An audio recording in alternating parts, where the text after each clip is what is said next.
We have converging or diverging wavefront. What are the converging rays? The rays meeting at one point. Diverging, the rays are diverging from one point. See here, the rays are, when the rays are converging, you get a converging wavefront. See how? This is 90 degree, this is 90 degree to the surface and all. Okay, same here, when the rays are diverging, फैल रही हैं तो आपके पास एक फैलता हुआ wave front मिलेगा. Now next is very very important topic is Huygens principle. Paper में क्वेश्चन कैसे आता है? Define explain a principle which explain the light as a wave. एक ऐसा प्रिंसिपल आपको एक्सप्लेन करना है जिसमें आप लाइट को वेव मान के चलते हो. कई बार डायरेक्ट आ जाता है, sometime it this question comes directly that what is the हाइगन principle, sometime it comes like that explain the principle which explain the light as a wave. Now see, I have 2 points here.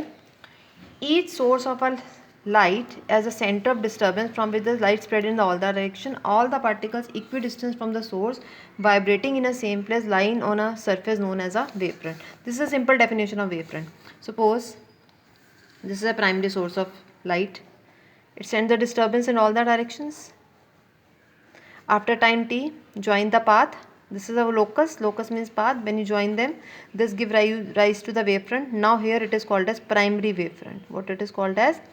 Primary wavefront. See here, this is a primary wavefront. Now what is the next point here in the Huygens principle? It states that every point on the wavefront, here what is the wavefront over here? Wavefront is primary wavefront which I have just drawn now.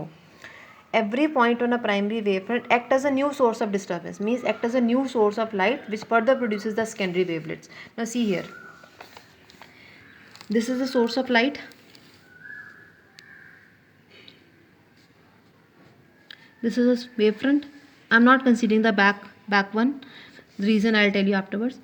Second point में क्या है? Every point on this wavefront, now I have considered few points, it will again become a source of light, means यहाँ से फिर से source of light. कैसा wave front आएगा? Spherical. अभी किया था हमने पॉइंट सोर्स के लिए स्फेरिकल वेव फ्रंट आता है. आ गया. अब आपने क्या करना है, इनको टेंजेंशली जोड़ना है. ये टेंजेंट है, ये टेंजेंट है, ये टेंजेंट है. आपको फिर से टेंजेंशली जोड़. अब जो नया वेव फ्रंट आएगा वो क्या होगा? Secondary wave front.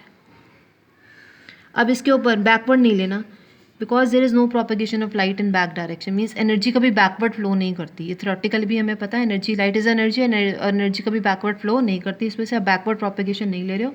अदरवाइज एक फॉर्मूला भी है, I will tell you afterwards.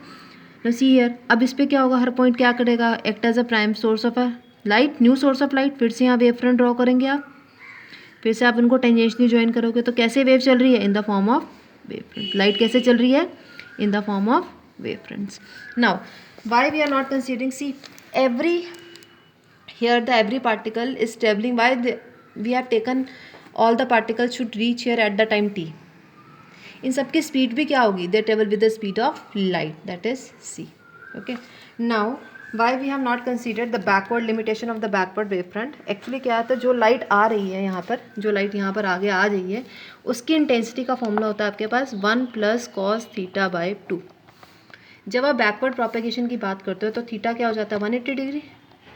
और 1 ये कौन सी लाइट है? Intensity of light which is coming from the wave front.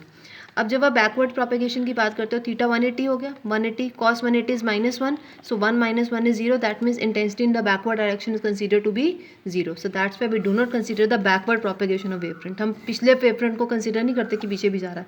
क्यों? क्योंकि नंबर 1 थ्योरेटिकल रीज़न ये है कि बैकवर्ड फ्लो नहीं होता एनर्जी का, और मैथमेटिकल रीज़न ये है कि जो लाइट आगे ट्रेवल कर रही है, इंटेंसिटी क्या है उसकी? 1 + cos θ/2. अगर आप बैकवर्ड प्रोपेगेशन की बात करते हो तो थीटा 180 हो जाता है. cos 180 -1, 1 - 1/2 is 0. So we do not consider the backward propagation of light. Thank you.